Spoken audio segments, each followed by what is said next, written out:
Достар, сәлем барлықтарыңызға. Бүгін сіздермен бірге өте керемет, дәмі тіл үйіретін, дастарханға ұялмай тарту ететін, үйдегі бар қарапайым заттармен жасалатын чак-чактың рецептісін ұсынайын деп жатырмын.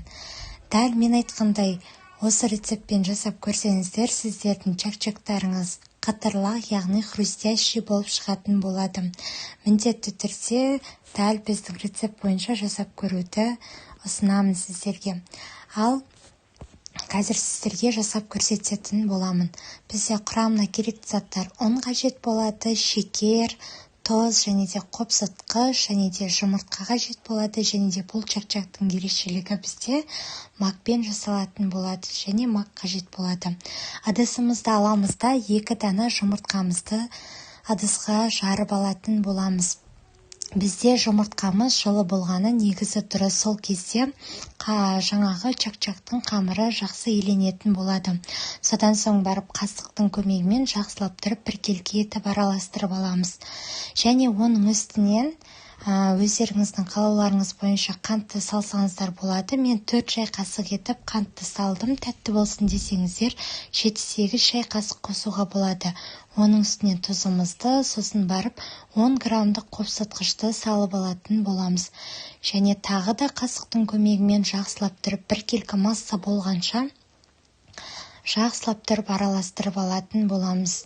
Яғни разрыхителіміз, қантымыз, тұзымыз, жұмыртқамыз барлығы бір-біріне сіңіп, жақсылап тұрып керемет масса болғанша араластырамыз. Содан соң барып өздеріңіздің қалауларыңыз бойынша сода қоссаңыздар болады.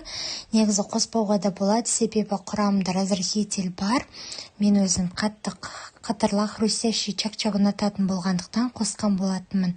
Және де оның үстінен магымызды қосамыз.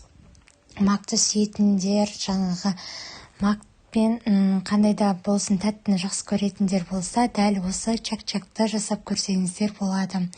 Осылай барлығын жақсылап араластырдық. Содан соң барып енді ұнымызды салып алатын боламыз. Ұнымыз міндетті түрде електен өткізілуі қажет.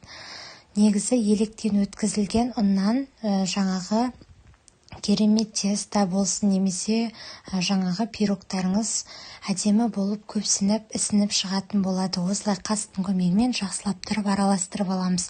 Оның барлығын бірден салып алудың қажеті жоқ. Қалған ұнның бөліктерінде салып, осылай жұмсақ етіп қамырымызды елеп алатын боламыз.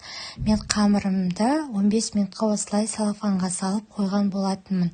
Енді салафаннан шығарып, оны жаюға кірісетін боламыз.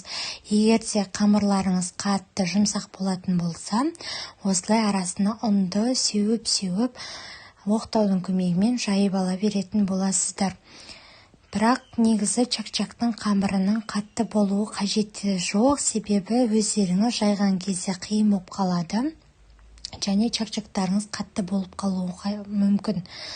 Міне өздеріңіз көріп тұрғандай біздің чак-чактарымыз өте жұқа болып жайылып жатыр. Қаншалықты чак-чактың қамыры жұқа болған сайын, соншалықты қытырлақ, хрустящий болып шығатын болады. Егер де үйлеріңізде осындай дәл менікінде қалыптар болатын болса, яғни печенье кесуге арналған, соны пайдалансаңыздар болады. Немесе өздеріңіз кәдімгі барлық жасап жүрген кубик, яғни квадрат пішінді, жаңағыдай ром тәрізді чак-чактың түрлерін жасасаңыздар да болады. Мен үйдегі осындай қалыптар бар болғандықтан, өзім осындай ерекше болсын деп жүрек пішінді және гүл пішінді кескіштерді пайдаланған болатынмын. Содан соң барып қызып тұрған табамыздағы майға чак-чактарымызды салып қуырып алатын боламыз. Міндетті түрде майымыз қызып тұру қажет, және де газымыздың орташа болғаны дұрыс. Осылай келесі екінші бөлігінде қызартып қуырып алатын боламыз. Міне біздің чак-чактарымыз осылай болып қуырылып шықты. Қалған жаңағы қамырдың бөлігінде оқтаумен жайып, жаңағы кескіштерді қолданып, немесе квадрат ромбик тәрізді кесіп алып, тағы да қуырып алсаңыздар болады. Менде осындай болып шықты, достар. Нағыз керемет болып шығып жатыр. Иісі енді дәмі менде тәтті болғандықтан мен ешқандай да бал немесе сгущенка қосқан жоқпын. тек қана осындай сахарный пудраны бетіне сеуіп жасаған болатынмын. Егер де үйлеріңізде немесе тәттіні жақсы көретін болсаңыздар, немесе сгущенкамен, балмен жасағыларыңыз келсе, міндетті түрде араластырып дастарханға тарту етсеңіздер де болады. Яғни өздеріңіздің қалауларыңыз бойынша жасап көруге де болады. Мен дәл осылай тек қана сахарный пудрамен жасаған болатынмын. Достар, енді біздің Ақ Дастархан YouTube каналына тіркелуді, лайк басуды және қоңыраушаны басуды ұмытпаңыздар. Рахмет!